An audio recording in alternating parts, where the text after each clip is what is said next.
Hello बच्चों। तो पिछले क्लास में हम लोग जीरो ऑर्डर रिएक्शन का इंटीग्रेटेड रेट लॉ पढ़ चुके थे।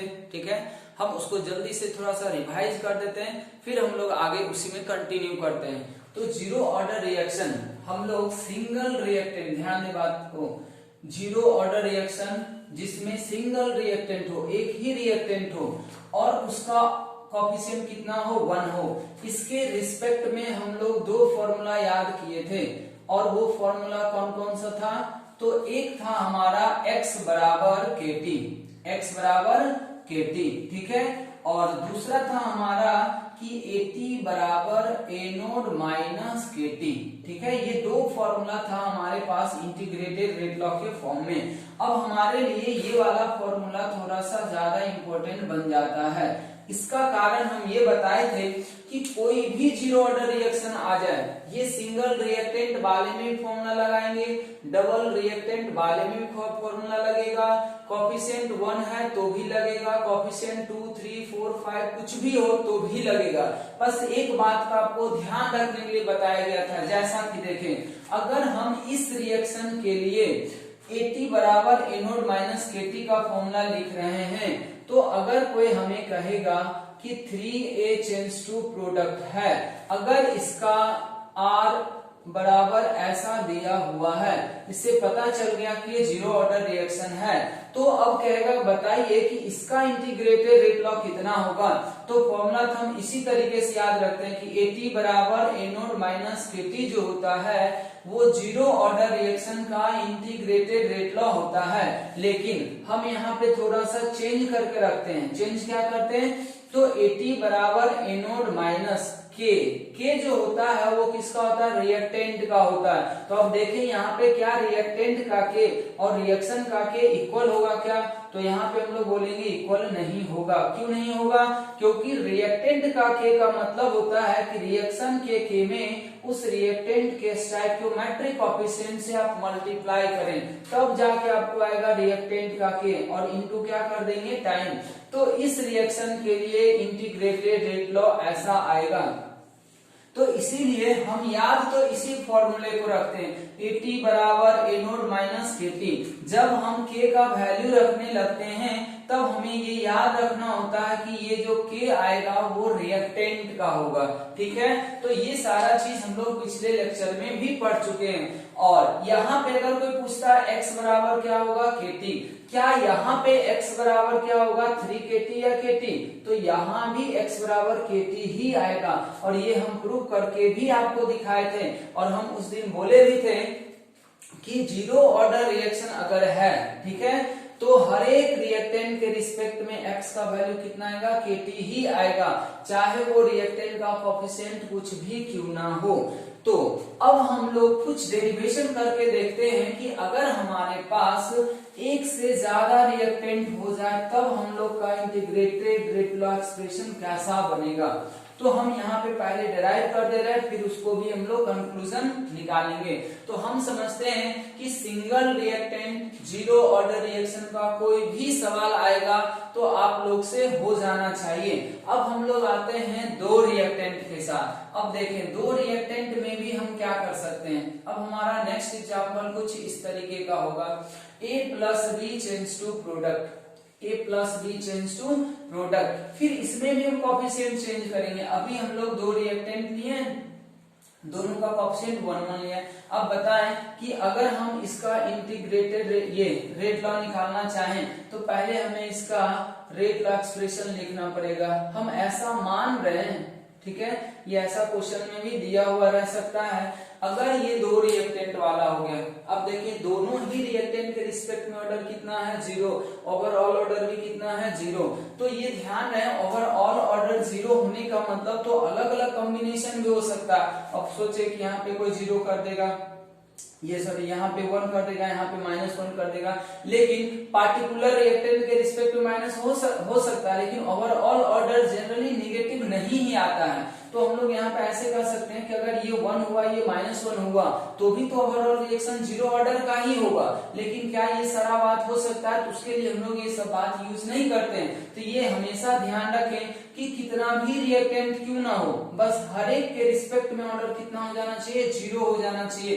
तो हम हमेशा ये रिएक्टेंट, ये जो इंटीग्रेटेड रेट लॉ आपके पास आ रहा है At बराबर A नोट माइनस Kt का, वो हर एक रिएक्टेंट के लिए लग सकता है, ये ध्यान रखें। अब जैसे मान लिया यहाँ पे 2 रिएक्टेंट है, अब कोई पूछता हमसे कि बताइए किसका किसी टाइम टी के बाद कितना कंसंट्रेशन होगा, तो भी हम इसी फॉर्मूले से निकालेंगे। अगर कोई पूछेगा बी रिएक्टेंट का कितना कंसंट्रेशन किसी टाइम टी के बाद होगा, तो भी हम इसी फॉर्मूले से निकालेंगे। अब हम लोग इसको डेराइव करके भी थोड़ा देख लेते हैं, फिर इसको समराइज कर लेंगे लास्ट में। अब जैसे देखिए हम आपको बताए थे कि चाहे किसी भी तरह का रिएक्शन हो, अगर आपको इंटीग्रेटेड रेट लॉ निकालना है तो आप पहले उसको 2 टाइम पे एनालाइज करें।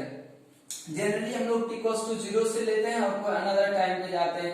तो t = 0 का डाटा मान लें ये a दिया हुआ है, ये b दिया हुआ है। अब सोचिए कि अगर हम इसको t = t1 की बात करते हैं किसी समय के बाद, तो a का तो अमाउंट घटा होगा ना, कितना से घटा है, x से घट गया, तो ये बच कितना जाएगा, a - x। ये कितना से घटेगा, ये भी x से ही घटेगा, तो ये कितना बच जाएगा, b - x, और ये कितना आ जाएगा, x। ठीक है। अब अगर हमें यहाँ पे पूछा जाता कि किसी टाइम t के बाद a का कितना अमाउंट बच जाएगा, तो हम आंसर क्या करते हैं, a - x। b का कितना अमाउंट बच जाएगा, b - x। p का कितना अमाउंट बन जाएगा, x। इसका मतलब कि अगर सिर्फ x पता चल जाए, क्योंकि a और b तो क्वेश्चन में दिया हुआ था t = 0 पे, तो x अगर निकल जाए तो कहानी हमारा फिर से आसान हो जाएगा। अब इसको बोलने के लिए आप AT बोल सकते हैं, इसको बोलने के लिए आप BT भी बोल सकते हैं। तो हम यहाँ पे लिखना चाहेंगे कुछ इसी तरह से, AT बराबर कितना हो गया, देखिए AT का मतलब सीधा सीधा होता है कि किसी भी कंसंट्रेशन का t टाइम के बाद बचा हुआ अमाउंट। तो हम लोग उतना बड़ा लैंग्वेज नहीं लिखते हैं, इसलिए हम लोग उसको नोटेशन के फॉर्म में यूज करना चाहते हैं। ये BT बराबर कितना हो गया, b - x। ठीक है। अब यहाँ से अगर हम देखें इसका इंटीग्रेटेड रेट लॉ निकालने की कोशिश करें, तो अब वापस देखिए फिर से r बराबर हम क्या लिख सकते हैं, या तो a के टर्म में लिखेंगे या तो b के टर्म में लिखेंगे, किसी के टर्म में लिख सकते हैं। a बराबर लिखना होगा तो -dA/dt, सभी से आंसर सेम ही आएगा। अब r बराबर वापस देखिए क्या होगा, a पे पावर 0, b पे पावर 0, r बराबर यहाँ भी क्या आ जाएगा, k ही आ जाएगा। तो ये आ जाएगा -d/dt। हम डायरेक्ट लिखें क्या, पीछे कर भी चुके हैं। जैसे कि -d/dt कंसंट्रेशन a, तो ये कितना हो जाएगा, a - x में वापस a को घटाएंगे, ये मेरे समझ से dx/dt ही आएगा। ठीक है। अब देखिए यहाँ से फिर वापस x बराबर आपको कितना मिल जाना है, kt ही मिलेगा। x बराबर आपको कितना मिल जाना है, kt ही मिलेगा। अगर आप दोनों साइड इसको इंटीग्रेट कर देंगे तो वो सब हम चीज कर चुके हैं। यहाँ से आपको दिख भी रहा होगा कि x बराबर कितना हो जाएगा, kt। अब कोई सोचेगा क्या कि हम a के रिस्पेक्ट में करेंगे तभी ऐसा होगा, या b के रिस्पेक्ट में भी कर सकते हैं, तो आप b के रिस्पेक्ट में भी कर सकते हो, कोई दिक्कत नहीं आएगा। तो कोई ऐसे भी कर सकता कि ऑल्सो r बराबर, चूंकि रेट ऑफ रिएक्शन जो है वो a के टर्म में भी डिफाइन हो सकता है, b के टर्म में भी डिफाइन हो सकता है, इवन p के भी टर्म में डिफाइन हो सकता है। तो आप किसी के रिस्पेक्ट में डिफाइन करें, तो यहाँ पे हम लिख सकते हैं फिर वापस -dB/dt, -dB/dt। अब r बराबर तो वापस फिर से k ही आना है। अब देखिए इसको भी अगर आप सॉल्व करेंगे तो ये वापस फिर से dx/dt ही बन रहा होगा। कारण क्या है कि b - x में हम b को माइनस कर देंगे, तो अब देखिए फिर से dx/dt। और इसको अब अगर इंटीग्रेट करके सॉल्व करेंगे तो वापस फिर से आपको क्या आएगा, x बराबर kt आएगा। तो x बराबर kt हमेशा आ रहा है, कोई चेंजिंग नहीं है। ठीक है। चाहे एक रिएक्टेंट हो, 2 रिएक्टेंट हो, एक रिएक्टेंट में कोफिशिएंट कुछ भी हो, 2 रिएक्टेंट में भी कोफिशिएंट कुछ भी क्यों ना हो, x बराबर हमेशा और हमेशा kt आएगा। अगर हर एक रिएक्शन के रिस्पेक्ट में, ये सॉरी हर एक रिएक्टेंट के रिस्पेक्ट में ऑर्डर कितना है, 0 आ रहा है, तो ओवरऑल रिएक्शन भी 0 होगा। और हर एक रिएक्टेंट के रिस्पेक्ट का ऑर्डर क्या होना चाहिए, 0 होना चाहिए, तभी ये सब चीज वैलिड होगा। अब बताएं क्या हम AT बराबर आराम से आंसर नहीं बता सकते हैं, तो AT बराबर कितना हो जाएगा आपके लिए, a - kt। अब BT बराबर कितना हो जाएगा, BT बराबर कितना हो जाएगा, तो b - kt। ठीक है। अब देखें ये फॉर्मूला क्या अलग अलग हो गया क्या, तो हम एक डेरिवेशन करके देख चुके हैं। अब हमें फाइनली करना क्या होगा, जीरो ऑर्डर रिएक्शन के इंटीग्रेटेड रेट लॉ को अगर हम समझने की कोशिश करें तब की हम बात कर रहे हैं। अब अगर माने कि हम एक और एग्जांपल आपको दिखाना चाहेंगे थोड़ा सा। अगर मान लीजिए कोई कहेगा कि दो रिएक्टेंट एक एक कोएफिशिएंट के साथ, तो ठीक है, लेकिन अगर ऐसा आ जाता तब हम क्या करते? अगर हमारे पास ऐसा आ जाए तो क्या करेंगे? तो भी हमें उसी तरीके से करना और देखें कि फाइनली आएगा क्या। लेकिन ये सारा बात हम लोग तब कर रहे हैं जितना भी रिएक्टेंट दिया हुआ हो उसके रिस्पेक्ट में ऑर्डर कितना होना चाहिए? 0 होना चाहिए। अगर हर एक रिएक्टेंट के रिस्पेक्ट में ऑर्डर 0 है तो हम लोग ये फॉर्मूला यूज कर पाएंगे, जैसा कि हम यहाँ भी आपको दिखाना चाहते हैं। अब अगर मानिए कि कोई सीधा पूछ देता हमसे कि t टाइम के बाद बताइए, किसी टाइम t के बाद बताइए कि A का कंसंट्रेशन कितना हो जाएगा, हम बिना डेरिवेशन किए हुए लिखना चाहते हैं। सवाल में आपको यही दे देगा, ऐसा दे देगा और कहेगा क्या कि किसी टाइम t के बाद बताइए कि B के कंसंट्रेशन को हम कैसे रिप्रेजेंट कर सकते हैं, A के कंसंट्रेशन को कैसे रिप्रेजेंट कर सकते हैं। यहाँ पे B लिख रहे हैं, ठीक है। तो अब हम बिना कोई डेरिवेशन किए हुए हम लिख सकते हैं। क्यों? अब हम पहले यहाँ पे देखिए कैसे करेंगे। 2 ये 3A plus 2B change to product में जा रहा। अब यहाँ पे मीन हम देखेंगे ऑर्डर क्या है इसका, तो R बराबर क्या लिखा, K, A पे पावर 0, B पे पावर 0। इसका मतलब ये समझ में आ गया कि हर एक रिएक्टेंट के रिस्पेक्ट में ऑर्डर कितना दिया हुआ है? 0 दिया हुआ, और ओवरऑल ऑर्डर भी कितना है? 0 है। तो कभी भी अगर हर एक रिएक्टेंट के रिस्पेक्ट का ऑर्डर 0 है और ओवरऑल ऑर्डर भी 0 है, तो चाहे आप किसी भी रिएक्टेंट का, चाहे उसमें 5 रिएक्टेंट हो, 6 रिएक्टेंट हो, कितना भी रिएक्टेंट क्यों ना हो, अगर आप किसी भी रिएक्टेंट का किसी टाइम t के बाद अगर आप कंसंट्रेशन निकालने जा रहे हैं तो फॉर्मूला हमेशा एक ही होगा कि उसका इनिशियल कंसंट्रेशन, मान लेते हैं हम यहाँ पे A0 है, इसका इनिशियल कंसंट्रेशन कितना है? A0, और इसका इनिशियल कंसंट्रेशन कितना है? B0। ये क्वेश्चन में दिया हुआ रहेगा, तो हम अब डायरेक्ट AT का वैल्यू लिख सकते हैं बिना कोई डेरिवेशन किए हुए। कैसे लिखेंगे? तो 0 ऑर्डर रिएक्शन है, इसका मतलब 0 ऑर्डर रिएक्शन का जो इंटीग्रेटेड रेट लॉ है वो क्या होता है? AT बराबर A0 माइनस KT। ये हम लोग किसके लिए निकाल रहे हैं? For A। अगर हम A के लिए निकालते हैं तो हमें ऐसे लिखना होगा AT बराबर A0 माइनस KT। अब सोचिए क्या ये A के लिए एक्सप्रेशन यहाँ भी सही होगा या नहीं होगा? तो नहीं होगा। क्यों नहीं होगा? क्योंकि हम अभी ऐसा कर सकते हैं कि अगर हम लोग यहाँ पे देखें तो ये एक्चुअली होना चाहिए था कितना? KA into T। ये क्या होना चाहिए था? KA into T। देयरफॉर हम अब यहाँ पे क्या करेंगे? AT बराबर A0 माइनस KA का वैल्यू कैसे निकालेंगे? KA का मतलब हो गया रेट कांस्टेंट ऑफ A। अब रेट कांस्टेंट ऑफ A कैसे निकालेंगे?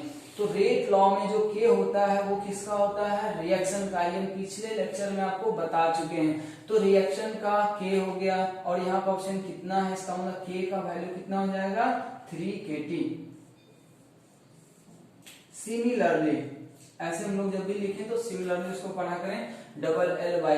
अब सोचें कि अगर हम B के लिए लिखते यही expression for B, reactant B के लिए अगर हमें कोई पूछता कि बताइए कि B का इनिशियल कंसंट्रेशन अगर B0 है तो किसी टाइम t के बाद इस रिएक्शन में उसका कितना कंसंट्रेशन बच जाएगा, तो हम सीधा लिखते हैं यहाँ पे BT बराबर B0। उसका इनिशियल कंसंट्रेशन देखें, जिस किसी भी सब्सटेंस का आप इंटीग्रेटेड रेट लॉ लिख रहे हैं, मतलब जिसका आप बचा हुआ कंसंट्रेशन निकाल रहे हैं, तो बचा हुआ कंसंट्रेशन बराबर होता है उस सब्सटेंस का इनिशियल कंसंट्रेशन जिसका आप निकाल रहे हैं। तो अभी फिलहाल हम किसका निकालना चाह रहे हैं? सब्सटेंस B का बचा हुआ कंसंट्रेशन निकाल रहे हैं, तो इसीलिए यहाँ पे B का इनिशियल कंसंट्रेशन रखना होगा, माइनस करना होगा उस रिएक्टेंट का रेट कांस्टेंट, और इनटू क्या करना चाहिए आपको? T करना चाहिए। अब यहाँ से देखें BT बराबर कितना हो जाएगा?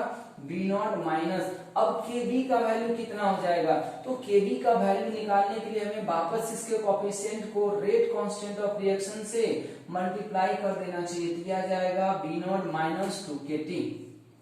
B0 minus 2KT। अब सोचिए ये ऐसा आ गया। अब कोई कहेगा बताइए प्रोडक्ट P कितना बढ़ गया, तो प्रोडक्ट P तो हमेशा 0 ऑर्डर में कितना होगा? XT। तो XT में जो ये X बराबर KT, और KT जो होगा वो किसका होगा?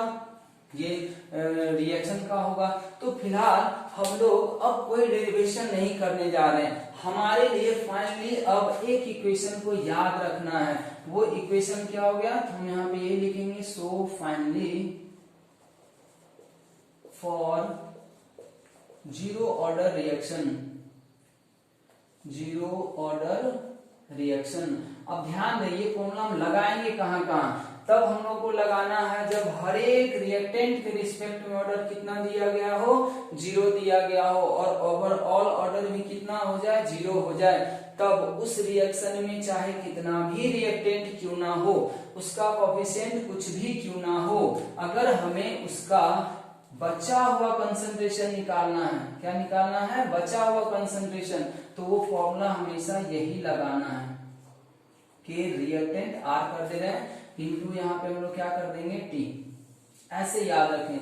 ये है उसका बचा कंसंट्रेशन, हम हिंदी में लिखेंगे इसका बचा कंसंट्रेशन, ठीक है। और ये इसका होगा इनिशियल कंसंट्रेशन, और ये जो इसका होगा वो होगा रेट कांस्टेंट ऑफ रिएक्टेंट। और कौन सा रिएक्टेंट, जिसका अब निकाले, जिसके लिए फॉर्मूला लगा रहा हूं, ये ठीक है, टाइम है।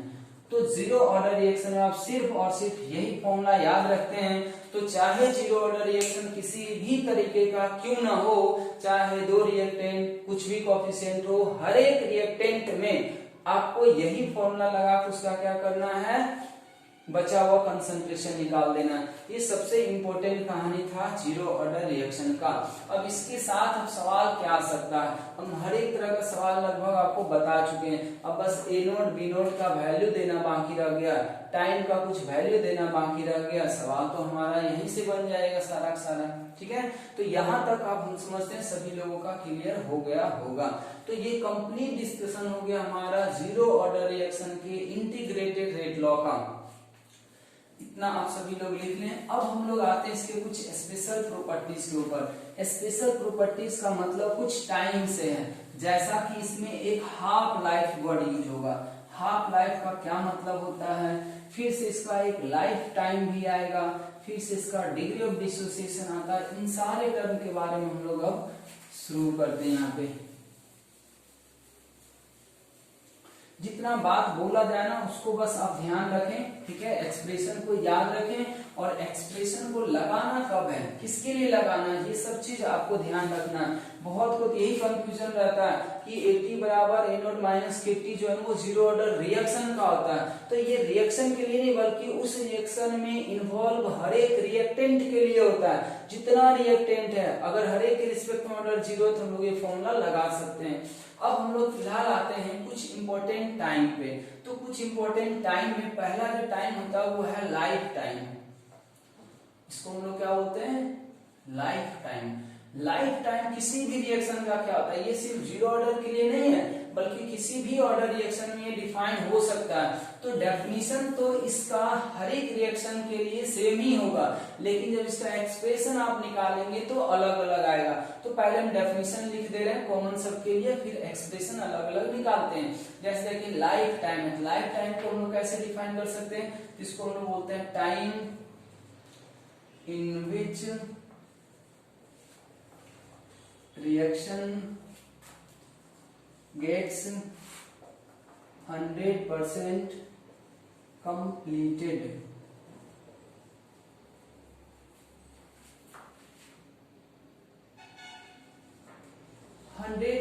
अगर रिएक्शन कंप्लीट हो जाता है, मतलब रिएक्शन पूरी तरह से अगर खत्म हो गया, 100% कंप्लीशन का आप सीधा सा ये मतलब समझ सकते हैं, that is concentration of reactant becomes zero. चूंकि रिएक्शन तभी तक प्रोसीड करता है जब तक रिएक्टेंट बचा हुआ रहता है। अगर हम इरिवर्सिबल रिएक्शन की बात करें तब की बात है, ठीक है। तो कोई भी रिएक्शन इरिवर्सिबल अगर है तो वो प्रोडक्ट तरफ तभी तक जा सकता है जब तक रिएक्टेंट बचा हुआ। तो अगर कोई बोल रहा है कि रिएक्शन को खत्म होने में जितना टाइम लग जाए, पूरी तरह से खत्म हो जाना, मतलब रिएक्टेंट जीरो हो जाएगा, तो उसको हम लोग क्या बोलते हैं, लाइफ टाइम बोलते हैं, ठीक है। अब इसी तरीके से क्या आएगा हाफ लाइफ, ये है लाइफ टाइम, मतलब पूरा खत्म होने में कितना टाइम लगेगा, मतलब जितना आप रिएक्टेंट लिए हैं उसको पूरी तरीके से खत्म हो जाना, उसमें कितना टाइम लगेगा। दूसरा आएगा हाफ लाइफ, हाफ लाइफ का मतलब हुआ कि जितना आप इनिशियल कंसंट्रेशन उसका लिए हैं उसका आधा खत्म होने में कितना टाइम लगे, उसको हम लोग हाफ लाइफ बोलते हैं। तो फिलहाल पहले इसका एक्सप्रेशन निकालना चाहेंगे। अब देखें ये जो भी हम एक्सप्रेशन निकाल रहे हैं फिलहाल वो हम ऐसा मान के कर रहे हैं कि मान लीजिए हमारे पास एक जीरो ऑर्डर रिएक्शन है A2P में है और इसका R कितना है Ka है। यहाँ भी ध्यान से देखें एक्सप्रेशन में यहाँ पे भी चेंज आएगा कि एक रिएक्टेंट है तो थोड़ा सा चेंजिंग आएगा, दो रिएक्टेंट है तो भी में भी चेंज हो सकता है। अब एक ही रिएक्टेंट में आप ऑक्सीजन चेंज कर देंगे तो लाइफ टाइम का भी चेंज हो जाएगा। सब जगह पे वही चीज होगा, सब जगह पे बस के में फर्क होता है। आप यहीं पे याद रखें चाहे वो कोई भी टाइम आप निकालें या इंटीग्रेटेड रेट लॉ निकालें, के हमेशा रिएक्टेंट का होगा। अगर आप इतना याद रखते हैं तो रिएक्शन देखने की जरूरत नहीं है कि ये किस रिएक्शन के लिए आ रहा है। फिलहाल कोई भी टाइम आपको निकालना हो किसी भी रिएक्शन के लिए कितने टाइम में कितना खत्म हो जाएगा तो हमेशा इंटीग्रेटेड रेट लॉ से ही निकलेगा। अब जैसे देखिए यहाँ पे 80 बराबर A नोट माइनस KT। अब हमारा ये सब अंडरस्टूड होगा कि इसका A नोट इनिशियल रहा होगा, T टाइम के बाद बचा हुआ रहा होगा। अब देखिए यहाँ पे आप क्या लिखें, अब कह रहे हैं कि आप हमको लाइफ टाइम निकालो, मतलब ये T कैसा है लाइफ टाइम है। तो अगर हम लोग लिखते हैं कि व्हेन T बराबर TLT ऐसे लिख रहे हैं, TLT मतलब लाइफ टाइम हो गया, ठीक है। अगर हम वैसा टाइम निकाल रहे हैं, लाइफ टाइम निकाल रहे हैं तो सोचे कि 80 का वैल्यू आपको यहाँ पे कितना पुट कर देना चाहिए 0, क्योंकि लाइफ टाइम का मतलब ही होता है कि रिएक्टेंट पूरी तरह से खत्म हो चुका है। तो अब इसी दोनों वैल्यू को यहाँ पे अब रख दें, देयरफॉर क्या होगा 80 का वैल्यू अब 0 रख दें तो 0 बराबर A नोट माइनस के इंटू T के जगह पे क्या लिखेंगे TLT रखना होगा आपको लाइफ टाइम। तो हमको तो यही टाइम निकालना, तो ये टाइम कितना हो जाएगा TLT बराबर A नोट अपॉन के।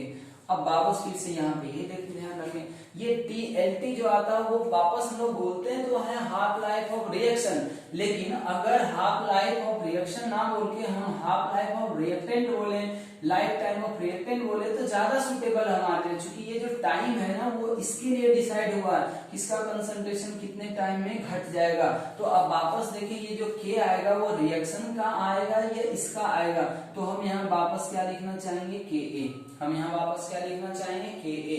अब सोचे कि अगर हम ऐसा कर देते 2A चेंज टू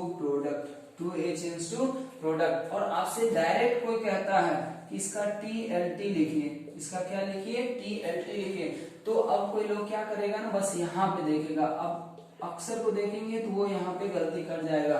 क्यों गलती कर जाएगा? क्योंकि उसको बस इतना ही पता होता है कि अगर जीरो ऑर्डर रिएक्शन है तो उसका जो लाइफ टाइम होगा ना उसका formula A naught upon 2K होता है, उसका A नोट अपॉन K होता है, वो हाफ लाइफ का है।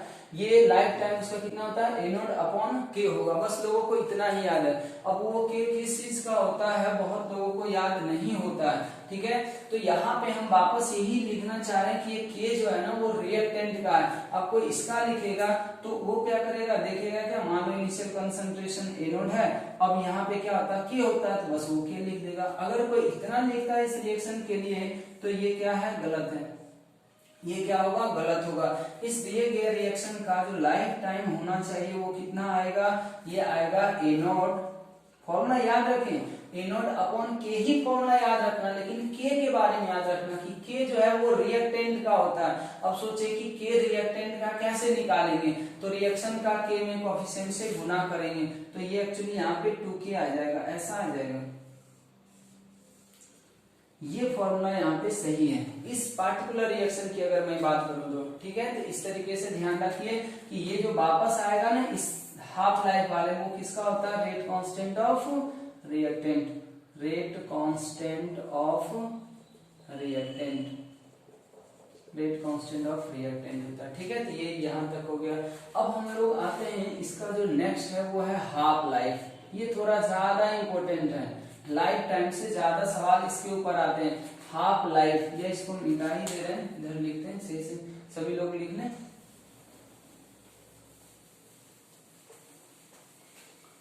छोटी छोटी बातें को भी ध्यान रखें, ठीक है। क्वेश्चन बनाते इसमें गलती यहीं पे हो जाता है।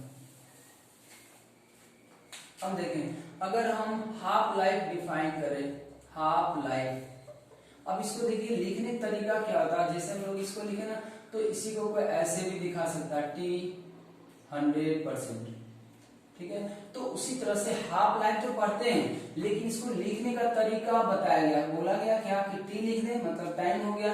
हाफ लाइफ का ना तो आप ऐसे लिखें, आधा, ठीक है। या इसी को अगर आप परसेंटेज में लिखना चाहें तो ऐसे लिख सकते हैं, 50%।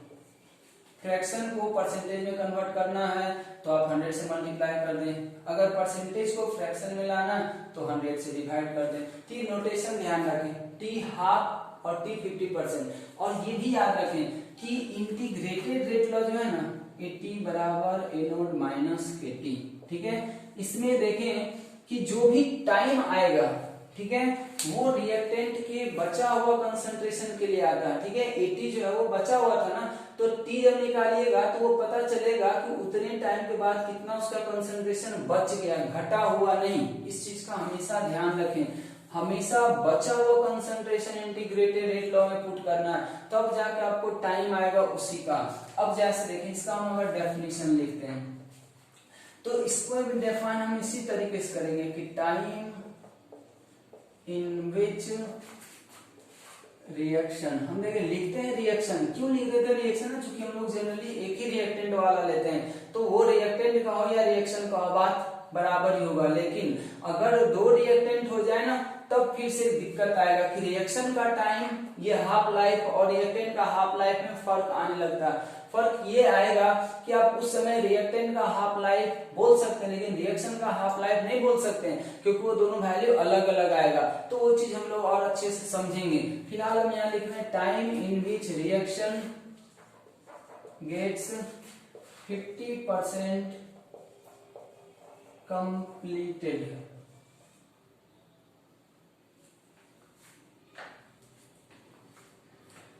रिएक्शन इन, ये time in which reaction get 50% completed. अगर ये 50% कंप्लीट होता है, ठीक है, तब इसमें हम लोग ये कर सकते हैं दैट इज 80 का वैल्यू हमेशा निकालने की कोशिश करें। दैट इज 80 बराबर कितना हो जाएगा, A नोट बटा 2। दैट इज 80 बराबर कितना हो जाएगा, A नोट बटा 2। अब ये A नोट बटा 2 हम कैसे लिखेंगे, ये हमें समझना पड़ेगा, ठीक है।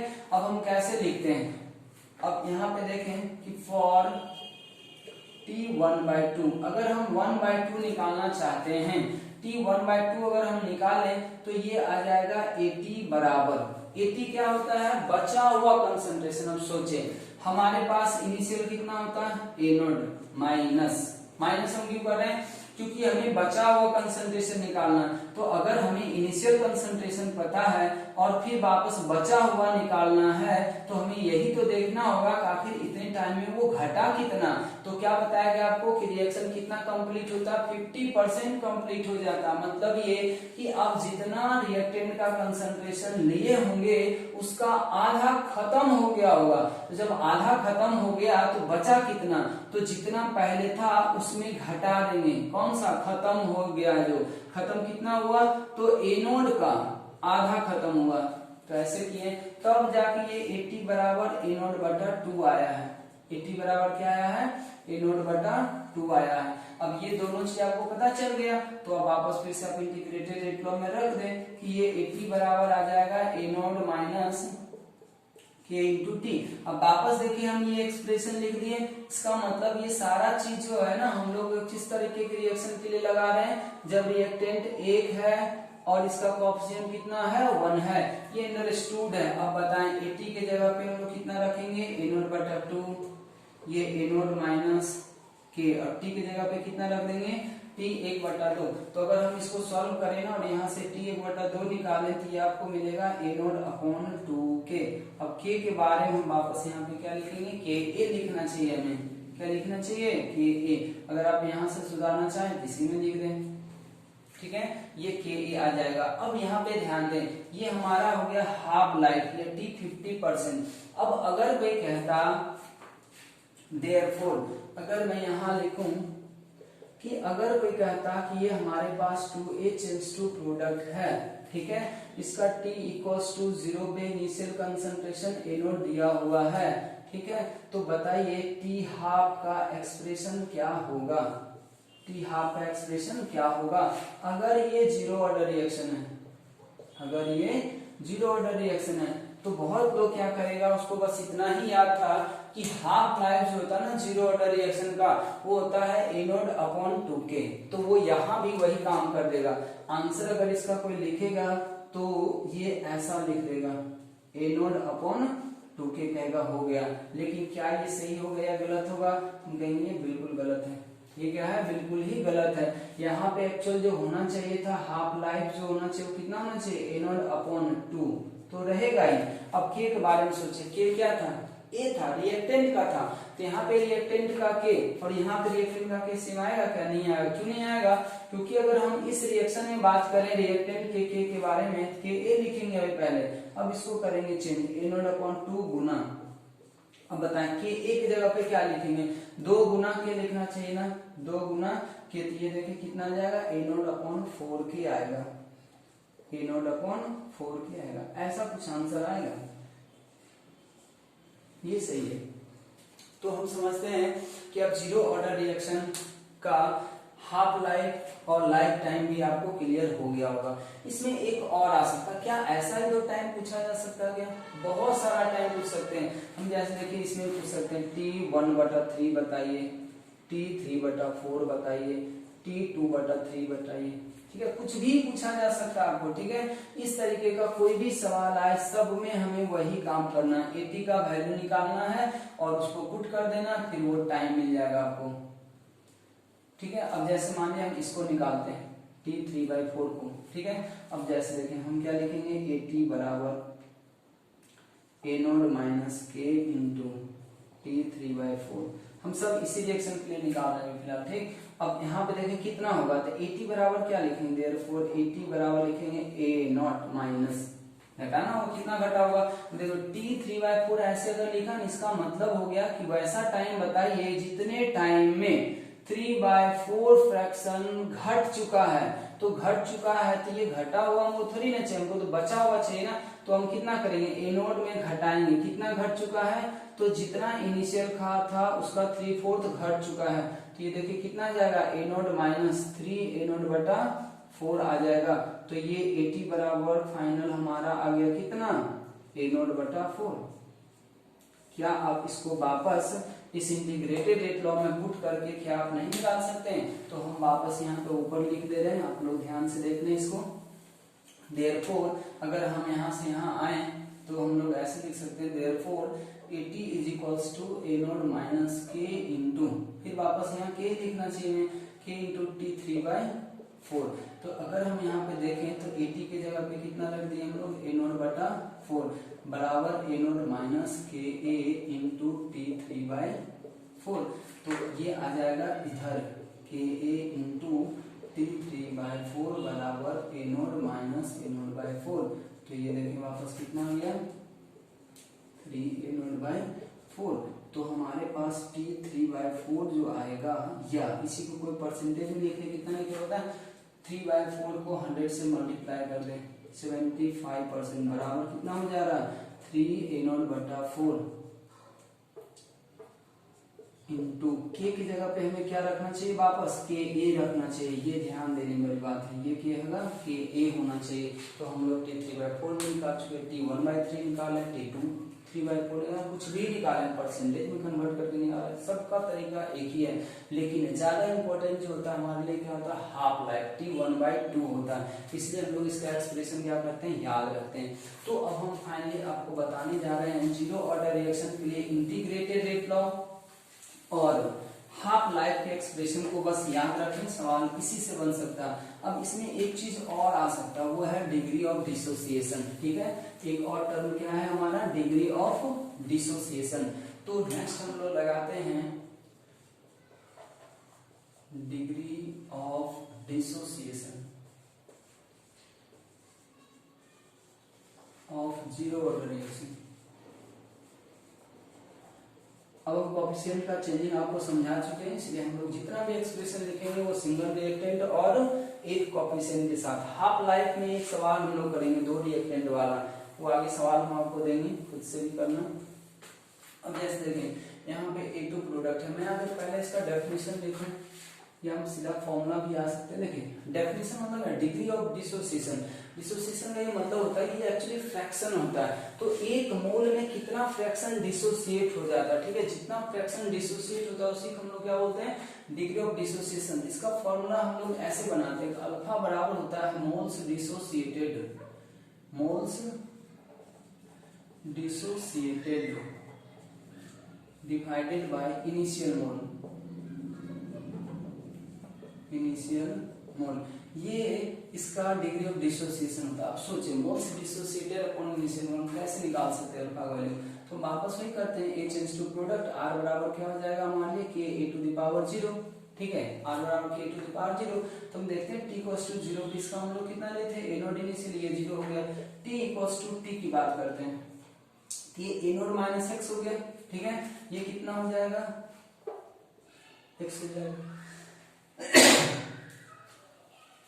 अब अगर हम यहां से बात करें अल्फा निकालने का, तो अल्फा क्या होता है, देखिए मोल्स डिसोसिएटेड, तो अगर हम इसी को लिखें कि A नोट माइनस एक्स में x ही तो हमारा मोल्स डिसोसिएटेड है, तो क्या हम यहाँ पे ऐसा लिख सकते हैं क्या, देयरफॉर अल्फा बराबर इसी में देखिए क्या हो जाएगा, मोल्स डिसोसिएटेड, कितना मोल्स डिसोसिएट हुआ है, x मोल, इनिशियल मोल कितना था हमारा A नोट, तो यहाँ से अगर देखें आप तो x बराबर आपको कितना आ जाएगा, अल्फा इंटू A नोट आ जाएगा, अल्फा इंटू A नोट आ जाएगा। इसका मतलब कि अगर हम यहाँ से वापस x का वैल्यू निकाल लें, उसको A नोट से डिवाइड कर दें तो अल्फा आ जाएगा, या आप x को अल्फा इंटू A नोट के भी टर्म में लिख सकते हैं। तो क्या हमें किसी भी जीरो ऑर्डर रिएक्शन के लिए x का वैल्यू नहीं पता है क्या, तो हम जानते ही हैं, इसलिए हम यहाँ पे डायरेक्ट लिख दे रहे हैं कि for zero order reaction, zero order reaction alpha बराबर x बटा ये for zero order reaction x बराबर कितना होता है kt, इसमें तो कोई फर्क होता नहीं कोएफिशिएंट से, ठीक है, तो x बराबर kt, देयरफॉर अल्फा बराबर कितना हो जाएगा उस फॉर्मूले से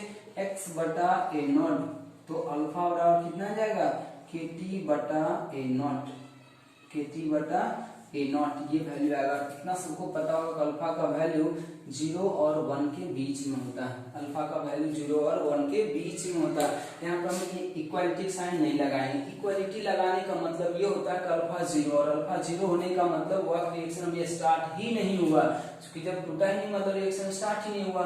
और अगर हम देखते हैं यहाँ पे अल्फा बराबर 1, अल्फा बराबर 1 का मतलब वो पूरी तरीके से खत्म हो चुका है, हम लोग को पूरी तरीके से खत्म करना नहीं है, अभी रिएक्शन हम बीच में निकालते हैं, इसलिए अल्फा वैल्यू 0 और 1 के बीच में आएगा। तो फाइनली ये मैथमेटिकल एक्सप्रेशन है पूरा का पूरा, तो हम अब तीनों चीज को एक जगह पे लिख दे रहे हैं, इसको आप ध्यान से याद रख लेंगे। तो अब हम यहाँ पे लिख दे रहे हैं for zero order reaction, for zero order reaction, पहला इंटीग्रेटेड रेट लॉ, सबसे इंपॉर्टेंट कहानी, At बराबर A नोट माइनस के इंटू टी, लेकिन हम के में यहाँ पे क्या डालना चाहेंगे R, के में क्या डालेंगे R, और ये फॉर्मूला कहाँ लगाना है, तो आप हर एक रिएक्टेंट पे लगाएं, आप क्या करें इसको हर एक रिएक्टेंट पे लगाएं, बस उसके रिस्पेक्ट में ऑर्डर कितना होना चाहिए 0 होना चाहिए, और पूरे रिएक्शन का भी ऑर्डर कितना होना चाहिए 0 होना चाहिए। ऐसा नहीं कि वहां पे ऐसा दे दे एक रिएक्शन, तो इस पे नहीं लगाना, ध्यान रहेगा प्रोडक्ट है तो R बराबर को ऐसा दे देना तब हम लोग नहीं लगाएंगे, क्योंकि ओवरऑल ऑर्डर 0 नहीं हो रहा, इस पे ये सारा फॉर्मूला नहीं लगाना, क्योंकि ये फर्स्ट ऑर्डर का काइनेटिक्स है।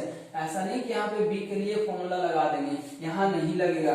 इसलिए हम बात रिपीट करते हैं कि At बराबर A नोट माइनस KT वाला फॉर्मूला हम जीरो ऑर्डर रिएक्शन में लगाते हैं तब जब हर एक रिएक्टेंट के रिस्पेक्ट में ऑर्डर कितना हो 0 हो, और पूरे रिएक्शन का भी ऑर्डर कितना होना चाहिए 0 होना चाहिए। अगर ऐसा कॉम्बिनेशन आ रहा तब हम इसके लिए ये नहीं कर सकते हैं कि B के लिए ये फॉर्मूला लगा दें और A के लिए फर्स्ट ऑर्डर में जो पढ़ेंगे वो लगाएंगे, क्योंकि ओवरऑल ये फर्स्ट ऑर्डर हो चुका है, इसलिए ऐसा फॉर्मूला नहीं लगेगा, इसलिए इसको ध्यान रखना है।